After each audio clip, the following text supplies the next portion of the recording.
Hello दोस्तों, आप लोग को जय मसीह की। दोस्तों मैं फिर आ चुका हूँ आपके बीच में एक बहुत बड़ी गवाही लेके। दोस्तों जो हमारे भाई है वो मस्जिद में जाके नमाज़ पढ़ते थे और हमारे यीशु मसीह ने कैसे दर्शन दिए इनको और इनकी ज़िंदगी बदल गई। दोस्तों उम्मीद करता हूँ कि आप लोग ये पूरी गवाही सुनकर जाइए, इसमें आप लोगों को बहुत सारी आशीष मिलने वाली है। दोस्तों देर ना करते हुए आइए हम ये गवाही को सुनते हैं। मुकुट साहब दादा साहब मुल्ला है, 1 किलोमीटर है मेरा नाम। सिर्फ आप मुल्ला कहेंगे तो चल जाएगा जी। मुल्ला मुल्ला सब मिलकर कहो मुल्ला।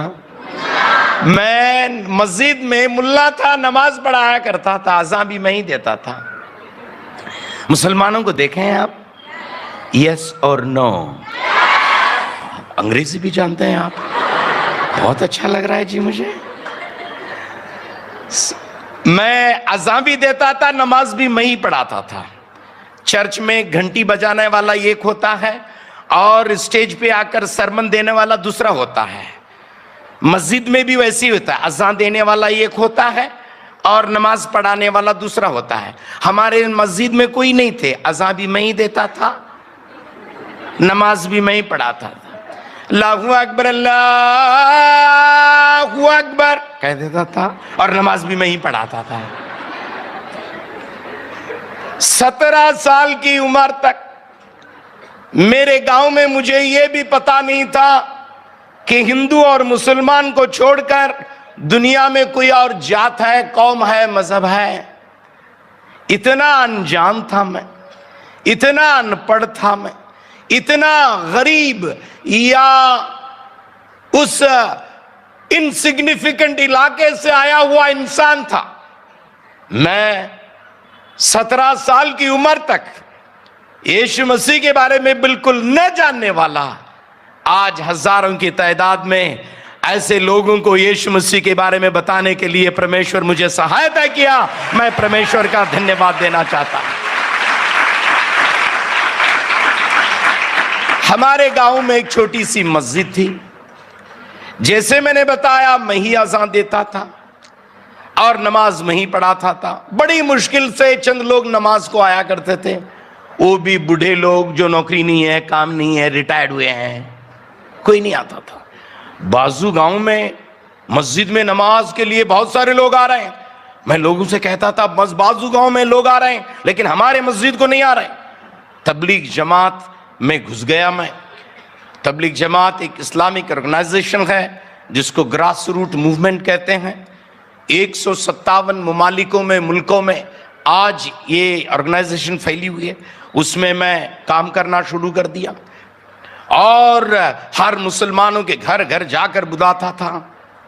और ये तबलीग जमात का एक स्लोगन है, मुसलमानों मुसलमान बनो। मुसलमानों मुसलमान बनो कहते थे। मैं भी एक ऐसे शुरू कर दिया।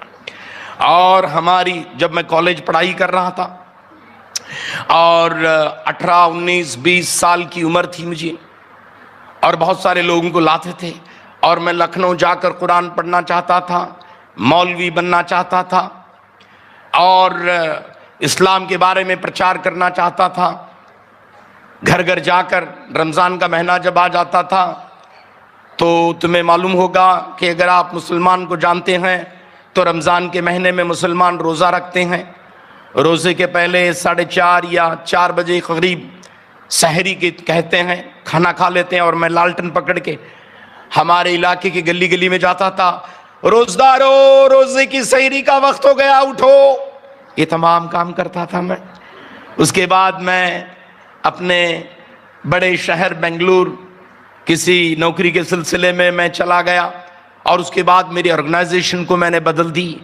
तबलीग जमात एक नाम ऑर्गेनाइजेशन से जुड़ा हुआ था मैं।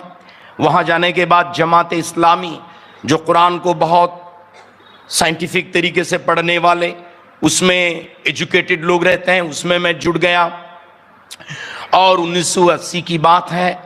जुड़ते जुड़ते इतवार के दिन, संडे के दिन छुट्टी रहने की वजह से मुसलमानों के बीच में 5 वक्त की नमाज है। आपको मालूम होगा, फजर की नमाज कहते हैं जो सूरज निकलने से पहले अदा की जाती है। दोपहर की नमाज जिसको जोहर की नमाज कहते हैं, दोपहर के 1-1:30 बजे हो जाती है। असर की नमाज 5, 5:30 बजे के करीब है। मगरिब की नमाज 6, 6:30 बजे के करीब है। आखिर में इशा की नमाज 8:30 या 9 बजे के पहले हो जाती है। इतवार के दिन मस्जिद में ही रहते थे हम और बहुत पढ़ाई करते थे, कुरान, हदीस, ये इस्लामिक लिटरेचर को। 1980 की बात है, गल्फ में जंग हो रही थी, लड़ाई हो रही थी शिया सुन्नी के बीच में। वहाँ से मैगजीन आया करते थे, हम दुआ करते थे अल्लाह सलामती और अमन को फैला दे, मुहैया कर, ऐसे दुआ करते थे। होते होते ऐसे हो गया कि जिहाद के बारे में पढ़ाई हो रही थी और जिहाद के बारे में मुझे ज़्यादा पसंद नहीं आया। उसके बारे में आप तमाम को ज़्यादा मालूमात नहीं होगी, इतना ही है कि इस्लाम फैलाने के लिए जो कुछ होता है वो करो, जिहाद भी करना है तो कर दो। ऐसा एक अकीदा, ऐसा एक विश्वास मुसलमानों के बीच में है। मुझे बिल्कुल उसके बारे में पसंद नहीं आया। बहुत सारे सवालात मेरे मन में उग रहे थे। अल्लाह के नाम से अल्लाह के बंदों को कत्ल करना, नऊजुबिल्लाह, या कभी भी कबूलियत के लायक नहीं है, कबूल कर नहीं सकते। ऐसे कशमकश हो रही थी। उस दौरान केरला के 2 लोग मेरे कमरे में आकर यीशु मसीह के बारे में बताना शुरू कर दिए।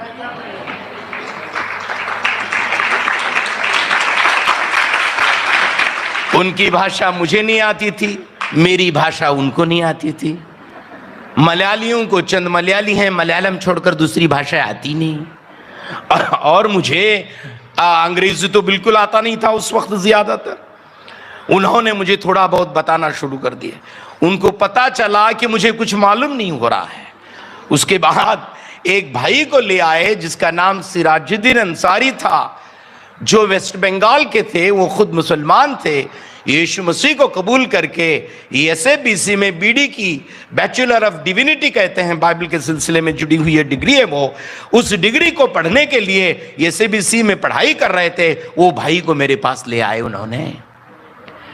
उन्होंने आकर यीशु मसीह के बारे में मुझे कुरान से बताना शुरू कर दिए। यीशु मसीह के बारे में भी कुरान में बहुत सारी चीजें बताई गई है। मसीह माजिजाना तरीके से बगैर बाप के पैदा हो गए, मतलब आश्चर्य तरीके से पैदा हो गए, बगैर पाप के उन्होंने जिंदगी गुजारी, मुआजिज़े करामात चमत्कार किए, अंधों को आंख दिए, लंगड़ों को पैर दिए, भूखों को खाना खिलाए, कोढ़ी की बीमारी को शिफा दिए, अच्छे अच्छे काम किए, अच्छी अच्छी तालीम दिए। उसके बाद अल्लाह ताला उन्हें उठा लिया और आसमान पर चले गए और दोबारा इस दुनिया में आने वाले हैं। ये तमाम चीज़ें जो इस्लाम के अकीदे विश्वास के मुताबिक हैं, सिराजुद्दीन अंसारी आकर मुझसे कहना शुरू कर दिए। वो चले जाने के बाद 2 बातें मेरे दिल में चिपक गई। एक बात, मुसलमानों के अकीदे या विश्वास के मुताबिक अल्लाह ताला इस दुनिया में 1,24,000 पैगंबर या संदेशों को इस दुनिया में भेजा है और उसमें से एक है यीशु मसीह कहते हैं। मेरे मन में सवाल ये आ गया, 1,24,000 पैगंबर अल्लाह ताला इस दुनिया में भेजा है, लेकिन माजिज़ाना तरीके से, आश्चर्य तरीके से बगैर बाप के पैदा हुआ एक ही पैगंबर, एक ही वली अल्लाह, एक ही नबी, वो यीशु मसीह है। 1,24,000 पैगंबर अल्लाह ताला इस दुनिया में भेजा है, लेकिन दोबारा इस दुनिया में आने का वादा सिर्फ एक नबी किए हैं, वो यीशु मसीह हैं। ये सवाल मेरे मन में उगना शुरू हुआ, क्यों? Why he alone? Why यीशु मसीह क्यों? यीशु मसीह क्यों? ये इंक्विजिटिव मुझे यीशु मसीह के बारे में ज्यादा जानने के लिए मुझे खींचते ले आया। आते आते मेरी कहानी बहुत लंबी है, बहुत बड़ी है और आने वाले दिनों में मुझे वक्त दिया गया बोलने का, बोलते जाऊंगा। पास्टर जेम्स राम को मैं पूछ रहा था कब तक मेरा प्रचार करना, वो कहने लगे आज 12 बजे तक चले जाओ आप।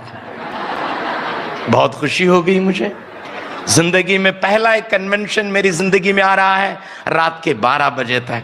मैंने बताया पास्टर जेम्स राम अगले साल भी मुझे ही बुलाना मेरे भाई।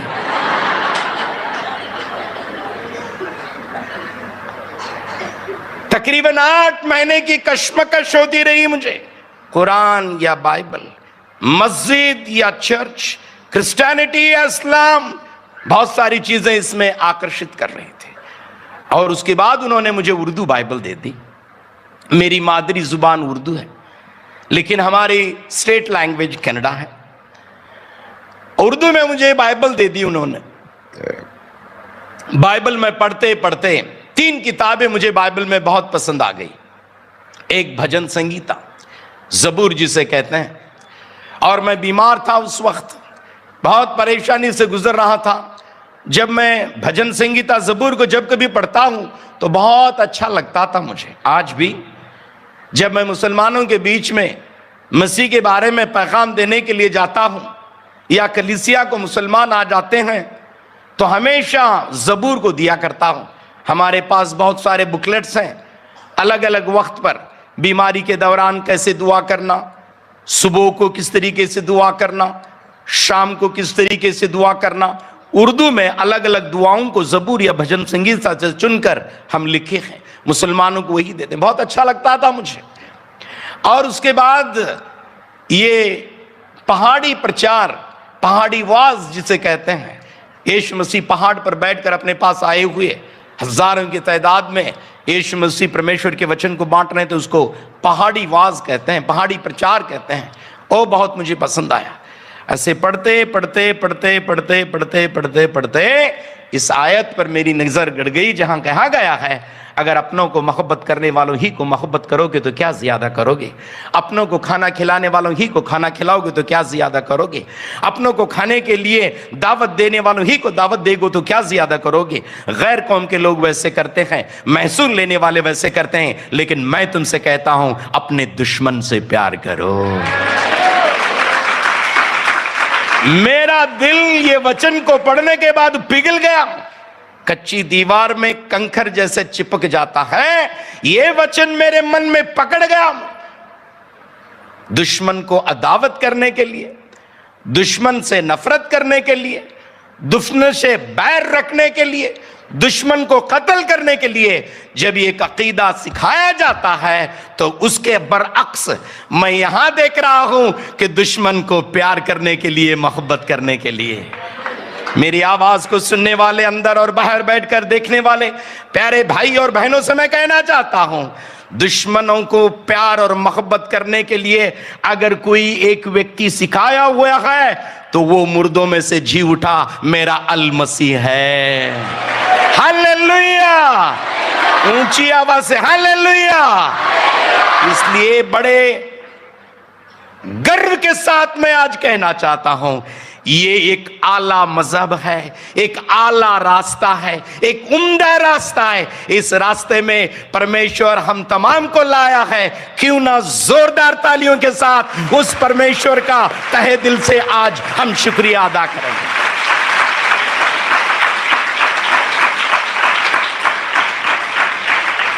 फिर 40 साल हो गए मैं इस रास्ते में आकर। ईमानदारी से आपके सामने बताना चाहता हूं कि मेरी जिंदगी में एक भी दिन ऐसा नहीं गुजरा जहां इस्लाम और क्रिश्चियनिटी को मैं कंपेयर नहीं किया हूं। और जब कभी कंपेयर करके पढ़ता हूं तो मेरा विश्वास, मेरा अकीदा, मेरी आशा, मेरी उम्मीद दिन ब दिन बढ़ते ही जाती है। इस पवित्र रास्ते के लिए मैं परमेश्वर का धन्यवाद देना चाहता हूं। Hallelujah, hallelujah. यीशु मसीह को कबूल करने के लिए बहुत सारी रुकावटें थी। चंद चीजें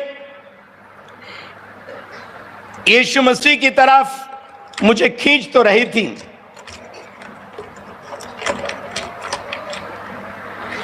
चंद चीजें यीशु मसीह की तरफ मुझे खींच तो रही थी, लेकिन बहुत सारी रुकावटें भी मुझे आ रही थी।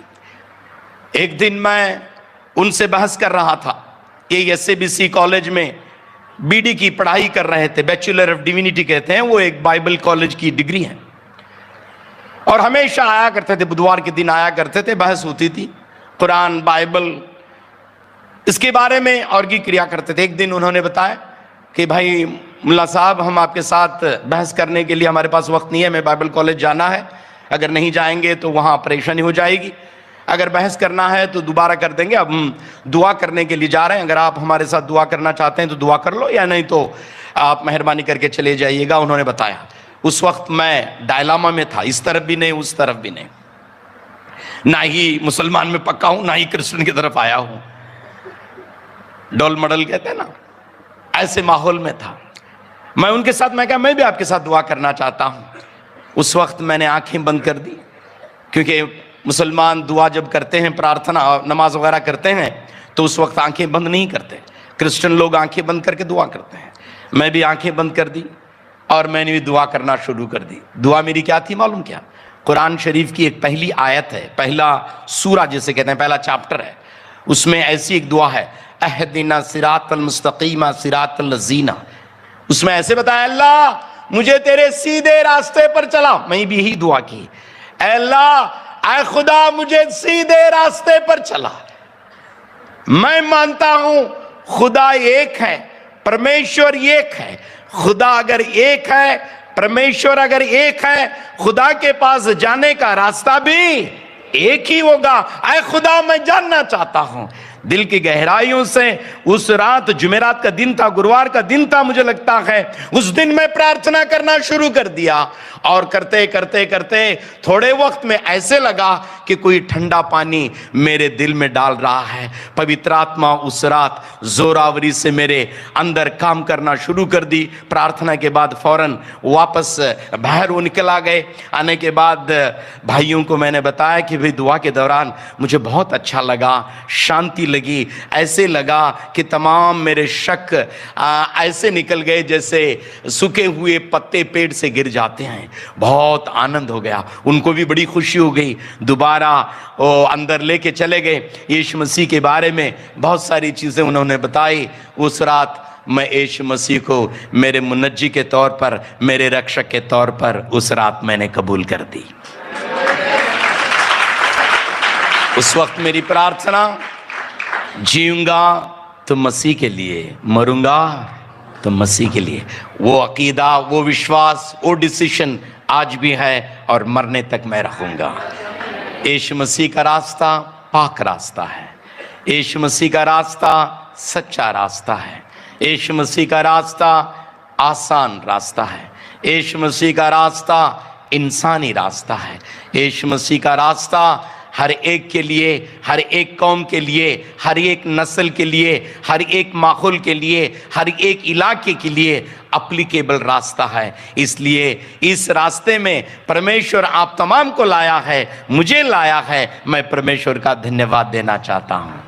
एक बात शुरू में आपके साथ बताना चाहता हूँ, हम यीशु मसीह के पास आए नहीं हैं, यीशु मसीह हमें लाया है। ये मत समझो कि हम यीशु मसीह के पास आए हैं। यीशु मसीह के पास हम आए नहीं हैं, यीशु मसीह हमें लाया है। हमें, जब मैंने यीशु मसीह को कबूल किया, अंदर का झंझट खत्म हो गया, बाहर का झंझट शुरू हो गया।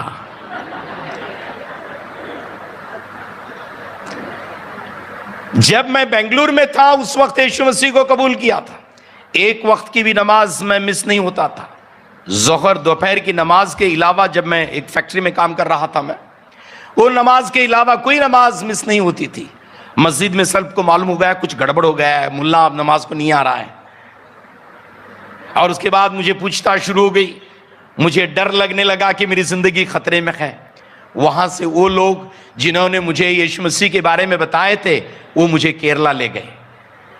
और केरला में मैं एक पास्टर के यहाँ चला गया, वहाँ उनके साथ रहा और उन्होंने मुझे एक बाइबल कॉलेज को भेज दिया, जहाँ आपके पास्टर जेम्स राम पढ़ाई कर रहे थे। वो मेरे सीनियर थे और वहाँ जुड़ गए और मेरी पढ़ाई शुरू हो गई। मेरे घर को मैं खत नहीं लिखता था, मेरे घर में नहीं बताता, लेकिन खत लिखता था कि भाई मैं नौकरी छोड़ दिया हूँ, जहां भी हूं अल्लाह ताला के फजलो करम से ठीक हूं, ऐसे करके लिखता था। लेकिन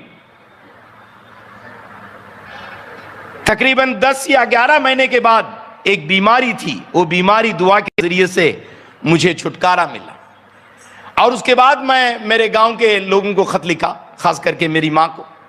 मैंने बताया, मम्मी मैं कर्नाटका में नहीं केरला में हूं, मैं अब मुसलमान नहीं क्रिश्चियन बन गया हूं, सिर्फ क्रिश्चियन बना ही, इतना ही नहीं, क्रिश्चियन मौलवी बनने के लिए क्रिश्चियन मदरसा में ज्वाइन किया हूं। और उसके बाद उन्होंने 9 टेलीग्राम मुझे भेजे, mother is very serious, start immediately. Mummy को बहुत सीरियस है, जल्दी आ जाओ। मेरे प्रिंसिपल के पास पहुंचे वो टेलीग्राम, 9 टेलीग्राम। मैं गया नहीं हूं। हमारी पढ़ाई 4-5 साल की पढ़ाई थी, और 5 साल की पढ़ाई के बाद 4 साल की पढ़ाई के साथ साथ और एक पढ़ाई भी एक साथ जुड़कर हम पढ़ाई कर रहे थे। पढ़ाई के दौरान ग्रेजुएशन होने से पहले मुझे एक मैरिज प्रपोजल आ गया।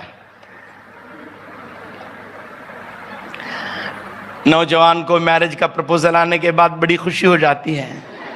आपकी हंसी देखकर मुझे पता चला कि आपको भी खुशी हो रही है। शादी हुए लोग नहीं हंसे, शादी न होने वाले लोग ही हंस रहे थे। मेरी मां कहती थी शादी के पहले हंसता था, शादी के बाद रोता था। एक डॉक्टर आ गए, उनका नाम मुरलीधरन। वो आकर बताने लगे, भाई साहब आपके बारे में हमने सुना है कि मुसलमान कौम से आप आए हैं। मुसलमान कौम से ही आई हुई लड़की हमारे पास है जिसकी जिंदगी बड़ी परेशानी में है। लगा हमें ये कि अगर उसकी एक शादी एक मुसलमान कन्वर्ट भाई के साथ हो गई तो बड़ी अच्छी तरीके से वो जिंदगी गुजारना शुरू हो जाएंगे, इसलिए हमके प्रपोजल के लिए आए हैं। मैं कुछ नहीं बताया, लेकिन अंदर ही अंदर हंस रहा था। चंद दिन जाने के बाद शारन फेलोशिप बोल के और एक ऑर्गेनाइजेशन से प्रपोजल आ गया, भाई साहब हमारे पास एक मुसलमान लड़की है, बहुत अच्छा गाती है, और हमने सुना कि आप भी एक मुसलमान कन्वर्ट हैं, शादी हो जाएगी तो अच्छा हो जाएगा। अब प्रपोजल एक नहीं 2 आ गए। चंद दिन के बाद new India church of God से, जिससे मैं सेवकाई कर रहा हूं, वहां से और एक प्रपोजल आ गया, वो भी मुसलमान कन्वर्ट। वो कहने लगी एक मुसलमान कन्वर्ट लड़की हमारे पास है, बड़े उम्दा आला रिच इन्फ्लुएंशियल फैमिली से आई हुई है, क्या आप शादी करने के लिए तैयार हैं? 1 नहीं 2 नहीं 3 हो गए। अब परेशानी ये है कि मैं क्रिश्चियन बन गया हूं। अगर मुसलमान होता तो अल्लाह दिया मैं लिया बोल के सबको ले लेता था, लेकिन फिर भी हमने हिम्मत नहीं हारी और हमने कह दिए चलो भाई एक एक करके अल्लाह के नाम से शुरू करेंगे। और new India church of God, जहां मैं ऑर्गेनाइजेशन में काम कर रहा हूं, वहां आके मेरी होने वाली बीवी उस लड़की को देख लिया। उसके साथ बातचीत करने के बाद पता चला 3 अलग अलग जगह से आए हुए 3 प्रपोजल, 3 लड़कियां नहीं, एक ही लड़की के बारे में 3 अलग अलग रिश्ते आ गए बस। उसके बाद मुझे पता चला ये ऊपर वाले का काम है। मेरी बीवी यीशु मसीह को 1983 में कबूल की है, 1983 में। मैं गरीब खानदान से आता हूं, लेकिन बहुत रिच खानदान से आती है वो। मुस्लिम लीग एक बड़ी पॉलिटिकल ऑर्गेनाइजेशन है केरला में। हिंदुस्तान और पाकिस्तान बंटवारा होने के लिए उसके बीच में कार्य की गई एक ऑर्गेनाइजेशन कहते हैं उस ऑर्गेनाइजेशन के प्रेसिडेंट थे वो। 1983 में उन्होंने यीशु मसीह की खातिर अपना घर छोड़ दिया, और आज तक ना ही वो उनके माँ बाप या रिश्तेदारों को देखे हैं, ना ही उनके माँ बाप या रिश्तेदार इनको देखे हैं। कोई रिश्ता लेना न देना नहीं है। लेकिन मेरी बीवी अपनी गवाही में कहती है, यीशु मसीह के खातिर मैं एक माँ और एक बाप को छोड़ी, लेकिन आज यीशु मसीह को कबूल करने के बाद हजारों की तादाद में माओं को बापों को परमेश्वर मुझे दिया है। इसलिए हमारा व्यापार धोखे का व्यापार नहीं है, सक्सेस का व्यापार है, लाभ का है। मैं कहता हूं यीशु मसीह के पास आने वाला इंसान नष्ट नहीं फायदे में जाएगा जी। मुझे लगा आप जोर से हालेलुया कहेंगे।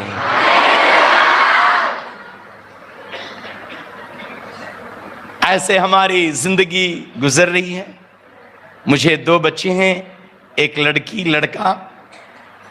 लड़का जब छोटा था रोमैटिक अर्थराइटिस बोल के एक बीमारी होती है।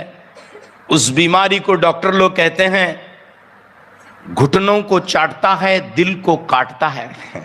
घुटनों को चाटता है दिल को, अंग्रेजी में कहते हैं this sickness लिक्स the knees bytes the heart. बच्चों को हार्ट अटैक होता है कहते हैं उस बीमारी से। वीडी पाटिल नामक एक बड़े फेमस डॉक्टर हैं बेलगाम में, उनको दिखाया गया। पेनाडोर इंजेक्शन और दूसरे और इंजेक्शन तकरीबन 60 साल तक लेने के लिए उन्होंने लिख कर दिया। 3 या 4 साल हम मेडिसिन ले ली। बेलगाम में आज इस जैसे की एक मीटिंग हो रही थी, जहां मैं कनाडा में ट्रांसलेशन कर रहा था। कोई प्रचार कर रहे थे। मीटिंग के दौरान, मीटिंग होने के बाद मेरा बेटा आकर मुझे कह रहा है, पापा मैंने कनाडा में एक आवाज सुनी कि परमेश्वर मुझे चंगाई दिया है। मैं समझा बच्चा छोटा है, मजाक कर रहा होगा। बच्चे सब लोग करते हैं, वही भी कर रहे हैं। माँ के पास जाके बताया, वो प्रीचर की बीवी के पास जाके बताया, प्रीचर को बताया। उस वक्त मुझे लगा कुछ न कुछ हुआ है। 1 हफ्ते 2 हफ्ते के बाद उसी डॉक्टर के पास हम लेकर जाकर दिखाने के बाद डॉक्टर ने बताया बेटे को वो बीमारी बिल्कुल नहीं है। यीशु मसीह हमारे गुनाहों को माफ करने वाला है, इतना ही नहीं हमारी चंगाई भी देने वाला है। अंधों को आंख देने वाला, लंगड़ों को पैर देने वाला, मुअज्जिज़ करामत करने वाला आज भी हमारे बीच में है। मैं मानता हूं आज भी यीशु मसीह चमत्कार करने के लिए हमारे बीच में उतर कर आया है। आमीन। चमत्कार पाकर ही इस मीटिंग के बाद हम जाने के लिए जा रहे हैं। 6-7 दिन, कितने भी दिन यहां रहते हैं, आपकी प्रार्थना प्यारे भाई और बहनों दिल की गहराई से ये होना चाहिए, प्रभु जी तेरा छुटकारा पाए बगैर इस जगह को छोड़कर मैं नहीं जाऊंगी, इस जगह को छोड़कर मैं नहीं जाऊंगा। इस जिद्दी इरादे के साथ हम टिके रहेंगे तो परमेश्वर हमारे जिंदगी में बड़े बड़े कार्य करने के लिए आज भी शक्तिमान है। Hallelujah, hallelujah. कितने लोग तैयार हैं परमेश्वर के वचन को सुनने के लिए? बहुत अच्छे हाथ हैं आपके, चेहरे भी अच्छे हैं और हाथ भी अच्छे हैं। चलिए याकूब की किताब से कुछ और मैं तैयारी के साथ आया था, लेकिन यहां ठहरने के बाद आपके जोश और खरोश को देखने के बाद मुझे लगा कि कुछ और बताते जाऊं। याकूब की किताब से हम आज ध्यान करने के लिए जा रहे हैं। याकूब की किताब 5वें अध्याय से 7 विश्वासियों के बारे में बताने के लिए जा रहा हूं। मैं हमारे भाई से पूछ रहा था, आए हुए सब विश्वासी हैं क्या? लगता है पास्टर साहब 99% विश्वासी हैं। कितने लोग आज यहां बैठे हैं कह सकते हैं कि मैं यीशु की बेटी हूं और यीशु का बेटा हूं? अगर ऐसा कहते हैं तो अपना हाथ उठाइए और हालेलुया कह दीजिएगा। हालेलुया। विश्वासियों के बीच में मैं बैठा हूं। चलिए याकूब की किताब 5वां अध्याय 7 अलग अलग विश्वासियों के बारे में बताने के लिए जा रहा हूं। कितने विश्वासियों के बारे में? 7 अलग अलग विश्वासी। विश्वासियों में भी अलग अलग होते हैं। सो उन विश्वासियों के बारे में याकूब की किताब से आज बताने के लिए जा रहा हूं। जब मुसलमानों के बीच में आप यीशु मसीह के बारे में बताने के लिए जाते हैं तो मैं कहता हूं कि आप एक याकूब की किताब उनको बताते जाएंगे तो अच्छा लगेगा। एक माइक भी दे दो मुझे, दूसरा इसके साथ साथ और एक माइक भी दे दो।